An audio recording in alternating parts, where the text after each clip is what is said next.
Hi there and welcome to the post-match reaction from Ibrox, where Rangers have defeated Kilmarnock 6-0. Yes, you did hear that right, 6-0. I'm joined by Ross. Ross, what was your overall thoughts on that game? A great night. I think it's rare at the moment to say that we enjoy watching Rangers at times. Yeah. You go back to that Nice game in midweek and I thought they were really good, but domestically we have struggled. And Yeah. I just thought tonight everything really clicked for Yeah. Rangers. I think all areas of the game they were really good. And I think we'll get into it during the podcast, but I think that forward line made a huge difference tonight. Yeah. A lot of dynamic players, a lot of rotation in there, and I think it just really helped us grow into the game. I think first half Kilmarnock settled in a little bit and they made it difficult, and maybe 1-0 at half time you're a bit frustrated, you maybe think there should be a bit more, but that second half they were, that I think sitting here tonight I was a wee bit worried about the second half, because I think at times you've seen a good first half and you really want them to kick on and they don't do it. Tonight was the opposite. They really kicked on. They really went, this game's here to be won. We can really rack up some goals, and they've done that. So, really good night. Really enjoyed it here at Ibrox tonight. It was nice to see the team actually believing in themselves. Yep. And once we got that first goal, you could see the sort of confidence going through the team. Confidence is massive in football. It's huge. Like anyone that's played at any level, you need confidence as a player. And I think once a couple of those goals came tonight, you've seen everyone get a lift. Now we need that to go into the next few games domestically again. Of course, I'm jumping ahead now, but I think that's what you want, isn't it? You want to build on this. Yeah, totally. Nice, I think last week a lot of people felt, right, this is something to build on, and we maybe didn't see it at St Johnstone. Yeah. Can this be the catalyst? Can we really kick on now? That's 6 goals against a Kilmarnock team that are tough to break down at times, and they've shown tonight that they can break these teams down when they have a lot of the ball. We've struggled to do it. Absolutely. And the evidence is there tonight that there are good players in this team. And we're maybe starting to find the answer now. Yeah, I tweeted it at the weekend. It's not the personnel, it's the system, and I think that was in full flow tonight. But listen, Rangers lined up with Butland, Tav at right back, Suter, Balogun, Jefte in the midfield, Czerny at right, I'll say Hadji on the left, Raskin, Dio, and Eamman and Danilo up top. Firstly, what did you make of that lineup, and how surprised were you to see effectively 2 strikers starting for Rangers? I think it's something we've needed for a while now, and actually there's probably an argument to say that, I know Dessers didn't play tonight, but I actually think 2 strikers in the park would help him as well. So you maybe only have 3 strikers in the squad, but I think now having 2 in the park will help all of them. Yeah. So I was really enthusiastic when I seen the lineup. I was actually the same at the weekend, and we maybe didn't get the performance, but tonight I really liked that. I tweeted it earlier as well. It's maybe a slight change of approach from Clement now. He's maybe taking some more risks in his selections. He would maybe argue and say, well, I have the depth now to do that. But I was really enthusiastic, and I thought I predicted that kind of interchange between Eamman, Danilo and Hadji would be really influential in the game, and it turned out to be that way. Yeah. We're going to come on to the first goal. That comes from Hadji dropping out from a central area into the left-hand side and delivers a great ball. Don't want to jump too far ahead, but that kind of interchange really helped us. Yeah, I mean, you've not jumped too far ahead, because it's the exact next point I'm going to talk about here, and it was that Hadji for me was, for the second game in a row, a difference maker. There's no ifs, buts, maybes about it. It's looking back, strange he's not been featured more, and strange we were actually going to punt him out the club. But anyway, it's Rangers, mate. You can't be surprised at anything. Yeah, you're no joking there. But listen, Hadji really, you and I both saw it. Like there was just something about him where he just thought, I'm just going to put this in the box. This is going to be a good ball into the box, and it was a brilliant ball. And I've written down my notes here. Peak Gerrard again. Hadji cross, an assist for a Tav in at the back post. Yeah, it used to be Barisic to Tav at the back post. That's it. Someone else has taken that position. And it was all okay. 50 minutes. I think the opening 50 minutes we played quite well. Maybe Kilmarnock got back into it there, but I think it was all Rangers deserved at that point. It was 1-0. I think so. I think Rangers started really well. I think you're right to pick out, and I said at the beginning as well, I think Kilmarnock settled into the game. They started to make it a wee bit tricky, and I think maybe between the 10th and 20th minute, Rangers struggled a little bit. Yeah. And I think they needed a moment like that. And for all, people always talk about kind of Hadji's flaws physically, and I'm one of those, okay? But I actually thought tonight, again, he showed the initiative of, I can see that run at the back post. Not a lot of players are going to see that type of run. And he gets it out his feet, and it's a great ball. And you have to say as well, right, it's a fantastic cross. It's a great run from Tav. That's something we've seen through the years with James Tavernier, where he's willing to burst to the back post to get opportunities, and he's there and he finishes it, and that is the quality you get from James Tavernier. Again, we all know that he's maybe on the way down now, but I think you still have that quality in and around the box. But yeah, I think it has to go to Hadji really for that goal. And I think the lineup, the type of, the interchanging between those players allowed Hadji to get that type of space. Great ball in. He was celebrating just below us, and it was quite funny. He's celebrating it. He feels like he's looking right at you. He's obviously not. But he was delighted with that goal. Yeah. And I think that's someone that when I'm back, I'm back and this is the type of club I want to play for. I've delivered a big moment, and he loved it. And Tav loved it as well when they were celebrating together. He was pointing at him.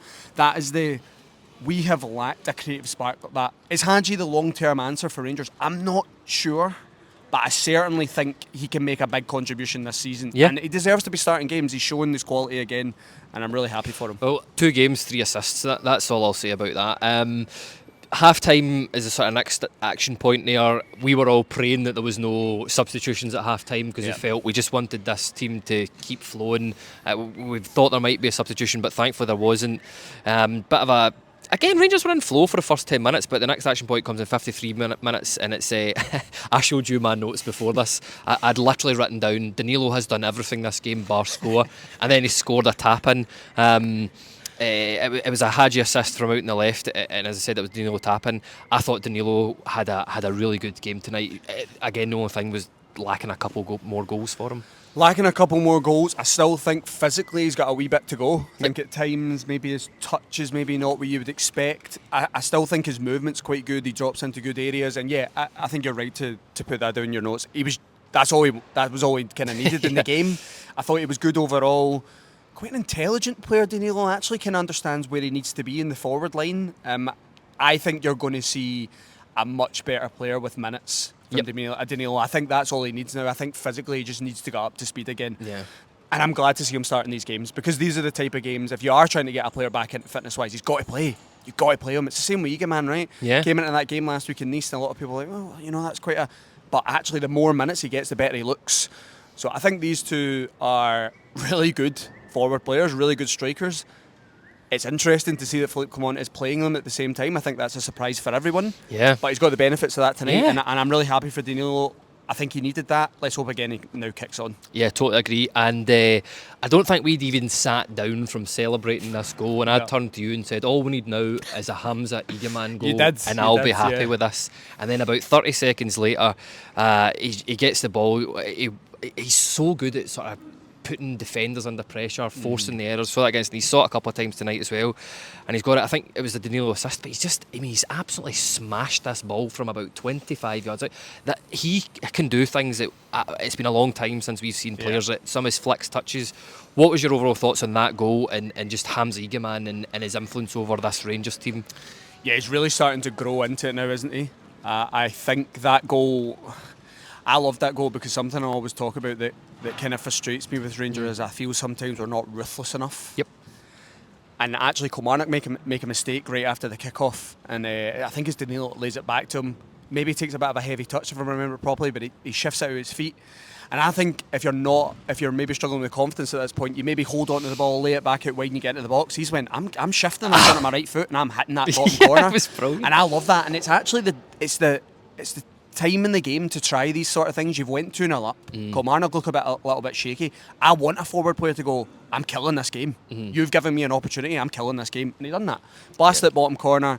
Hilarious that you just said just before that, all we need is that type of goal, but the roof went off in here. It was brilliant. There is a lot of excitement about this boy. I say it all the time when I'm on. I need to calm myself down. I'm not telling anyone else to calm down. I need to calm myself down because, there's a lot more development to come, and I think you can see that, but yeah, I mean, we've got a talent here. Yeah. And I think playing him in games like this, again, the same as Danilo, he's only going to get better. Yeah. And I like it. You're throwing him into different... I think tonight Clement asked him to do a slightly different role. Yeah. He wasn't the central striker. It was, you're going to play maybe potentially behind Danilo, but I need you to be intelligent enough to pull out to the left-hand side at times and let Hadji come central. And I think that is only going to help this boy get better. Yeah. But that for me, that's where Hadji's so key, because the whole night he was chatting to him, and he was the one that was pulling the strings in the midfield, and that's something that we've not seen from other players in that position. But all I'm going to say about Hamza Eamman is every time I'm playing fives, I'm going for a meal at that goat in the tree from now on. What that boy's eating in there, I don't know, but We're going there after this. listen, I need some of that for my dinner plate. That's all I'm saying. Next action point comes around 60 minutes. Nico Raskin, I've written in my notes here. He's turned into prime Messi.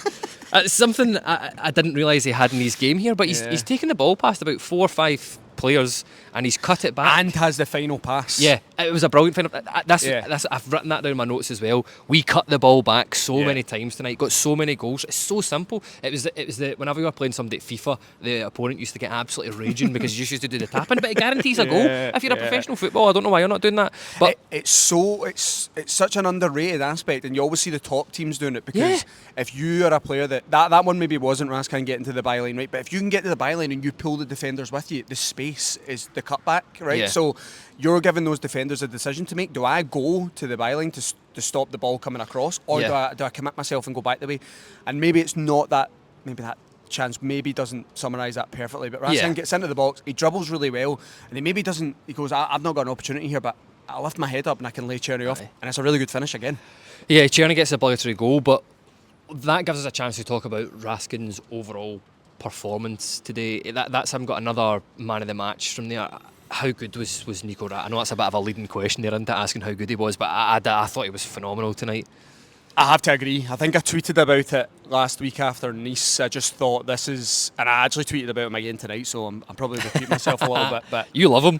I think he's really that's Nico Raskin arrived now as a Rangers player. Yeah. I think that's a player who, and I said this in a previous podcast, I think Clement took him out of this team early when he came into the club, and I think he took him out. Actually, it's turned out to be a good reason. Now, there's a lot of everyone can criticise Philippe Clement for this season, right? But this is something you need to give him credit for, because I think he recognised that there is a player in Nico Raskin, but he's not getting enough. I'm not seeing enough from you. You're not doing enough to play in this midfield. Yeah. And he's been taken out for a while. He's had an opportunity to come back in, and he grabbed it. Yep. And that is exactly what you want from anyone within the squad. You want someone to be sitting on the sidelines, really being patient to get in, and once they get there, they come in and they make the difference. So I'm buzzing for him. I think you're really starting to see an all-round much better Raskin now. I think he's doing all parts of the game really well. He snuffs things out really well. His passing's starting to get better. He's shown clinicalness in and around the box. I think you're just seeing an all-round midfielder. And again, we spoke about it earlier in the podcast, confidence. Yeah. He looks confident. Yeah. So you are starting to see the real ability of the player. It's up to him now to kick on. If he has aspirations long-term to play at the highest level, you got to see that every single week. Yeah. You won't go to the highest level if you don't produce that every single week. And fair play to the boy, he's producing it every week at the moment. Yeah, no, he's certainly in a good run of form at the minute, and it's long overdue. As you said, that is the Raskin that I thought that we would be getting when he came into Rangers. Best way to put it. He's living up to every inch of his Pitbull nickname at the minute. It really sums him up, doesn't it? The next two action points here, maybe a bit cruel rolling these two into one on Cyril Dessers, but 69 minutes, it's across from Jefte. I think we all just assumed it was offside, but fair play, he must have kept it onside. And then 76 minutes, another cross from Tav, and Dessers has had a tap in. He's got 2 goals tonight. Where's this been all season? This clinicalness. I mean, I'd love to know how many shots he had in target tonight. I think it was 2 or 3, and he scored twice. Where's that been all season? I think I've stood in this country quite a few times before, and I've said these types of games are the games I would actually play Cyril Dessers. Now, that's not me debating the lineup tonight. It was the right lineup, but what I mean is, I think he suits these type of games coming off the bench. There's a bit more space, and he does have some good movement around the box. And tonight, look, he's done well. He's got his 2 goals. Yeah. Rangers are 4-0 up at that point, so it's not crucial goals, right? Rangers have won the game. Aye, they're cruising at that point. But all you can ask for is a player coming off the bench making a difference. Yeah. What more? We can criticise Cyril Dessers for the rest of this season, but you can't criticise him tonight. We spoke about this earlier. Is that enough for Cyril Dessers to play the weekend? No, it's not. No. But that's all he can do. You And totally actually, agree. I thought his attitude was better tonight. I think when he came off the bench against Nice, it looked like a player that was really not happy that he wasn't starting the game. And I was a little bit disappointed. And maybe I'm being a slightly harsh, but I just thought maybe the body language wasn't great. And I think he's had plenty of opportunities this season, starting games, to make the difference. I think tonight he looked happier when he came on. He made the difference. And actually, I liked it from the squad when he scored. Aye. They all ran over to him. He's obviously been having a bit of a tough time, as all strikers do if they don't score. Yeah. And I like that. I've said this before. Rangers might not be playing at the level we all expect at the moment, but I do like to see a collectiveness in the squad. I'd like to think that's something that can help us moving forward. Yeah. It's not the be all and end all, right? We need quality. Yep. Doesn't matter if you're all in it together. You need to deliver in the big moments for Rangers. But I do like to see that, getting behind the guy.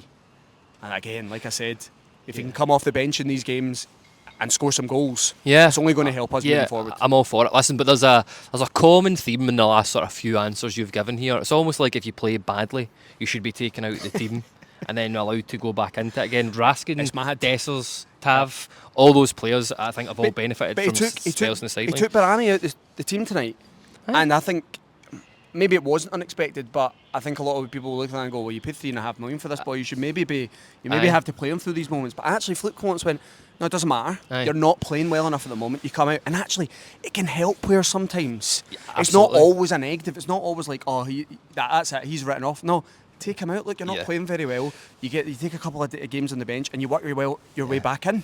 Yeah, who knew competition would be such a good thing for a competitive football team?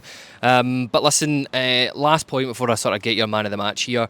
It's been talked about for a while on the This Is Ibrox podcast, and that is, in domestic games we do not need two defensive midfield players. We took out Connor Barron tonight. Not that I think he's been poor. I think he probably deserves a rest given the amount of games that he's played for Rangers.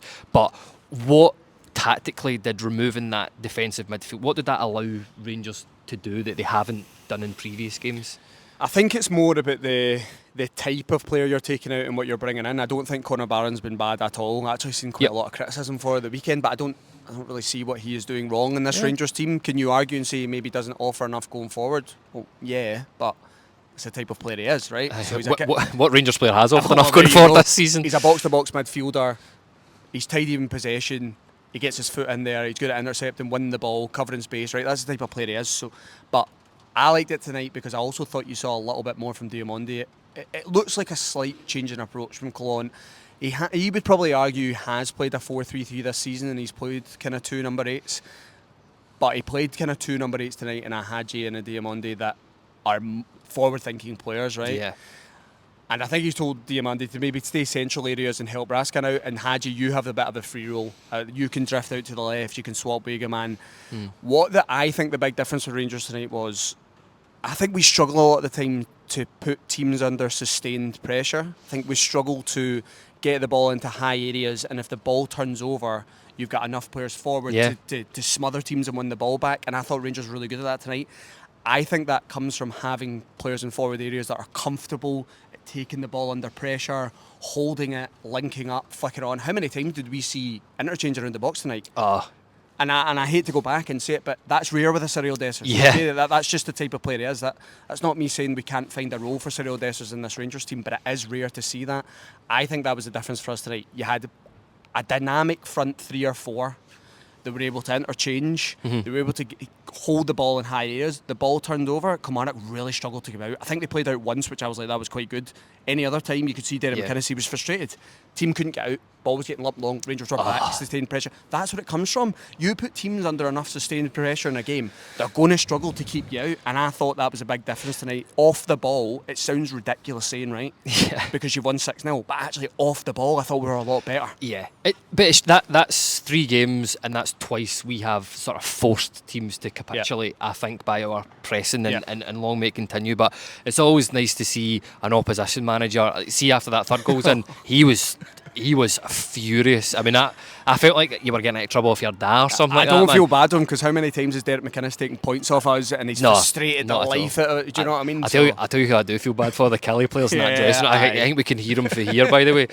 But listen, just before we wrap it up, Ross, Nico Raskin given man of the match in the stadium. For once, like at the weekend against St Johnstone, I couldn't pick the man of the match because everybody was not that great. Below par. Yeah, this game, I can't pick a man of the match for a total opposite reason. Who would you go for if you had to choose? Yeah, I think there's a few. I thought James Tavernier was good again tonight. Brilliant. Gets his goal, gets an assist or 2 maybe. I thought Raskin again, he was given man of the match. I thought Hadji was really good. I maybe missed him out in our list earlier. We were discussing it, but you made a lot of good points. Yeah. Probably the other one in there is Eamman again, because I just look at it. I was thinking it's like the expectations, right? He's a young boy and he's coming into this team, not a lot of experience at all, and he's delivering kind of performances like that, a finish like that. So there are a few to choose from, but I would probably go with the selection in the stadium tonight, Raskin again. I think I love that he's contributing to a goal as well, because we don't get enough numbers from our midfielders. But I just think he's everywhere at the moment. Everything good about Rangers is Raskin's involved in it, and this is what I want to see from that type of midfielder. And look, maybe we still need a wee bit more competition in there. I'd still would maybe like to see us going into the market and get a number 6 at some point. But that's to compete with Nico Raskin. That's not me saying this boy can't play. This is just I want someone in there to potentially push him on. You could argue Conor Barron is that. But yeah, I just think he's getting better and better every week, Raskin. There's a few that you could say the same. Jefty's similar. He's getting better every single week. But I would probably give it to Raskin tonight. Yeah, and listen, a player I'm going to give a sort of wee quiet mention to tonight is John Souttar. I think he quietly went and had a good game again. He is, next year, I think he should, if he's still at the club, should be Rangers captain. That's how imperious I think he's been the past few games. I said this at the beginning of the season. I think you were going to see a different John Souttar this season because you put him onto the right side, right? And I think John Souttar signed for Rangers because he got Connor Goldson was going, and I'm going to take that right slot. There's always I think there's too much emphasis on it sometimes of a right-footed playing the left-hand side. It doesn't mean your performances go. But I do think he looks a lot more comfortable now. I think you're starting to see the John Souttar that was at Hearts. Yeah, absolutely. And that's the John Souttar we wanted to sign, right? That sounds really simplistic, but that was the way it was. He was superb for Hearts. And you're getting this guy in a free transfer. You're now really starting to see the best of him. We've seen it at international level as well. Of course, that doesn't really matter to Rangers. But, of course, look, any level he plays at, you want him to be doing well. He's shown the same form for Rangers, and I think he deserves all the credit as well. Yeah, he's been brilliant. But listen, take care, guys. That's all from Ibrox tonight. We will be back on Sunday with reaction from the Ross County game. It'll be interesting to see how that game goes. An away game, 12 o'clock kickoff. Ooh, but we'll see how it goes. Thank you all for tuning in. Take care, and we'll see you all soon.